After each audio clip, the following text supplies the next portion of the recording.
usindwe ngobethole sifinya ngendololwane. Hey, uyalazi idili likaMkhipheni? Hayi bafethu, sidle sayibuka, sayidela, sasutha, yagcwala imkhaba. Hayi buka isibindi.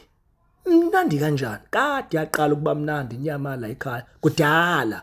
Hayi manje ifika ngalesitsha-ke phakathi ishisa ivalelwe. Hayi pholi buka sikuphi Zwelethu Bushari kwaMdladla eMlazi.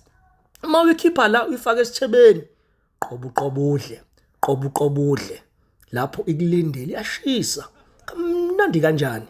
Hayi bafowethu, ngo-4:30 siwu-3 bese ngeke siqede. Ubeyongena emsebenzini uhambe nesikhaftini wayodla khona ngoba thina besingesikwazi ukuyiqeda inyama engaka siwu-3.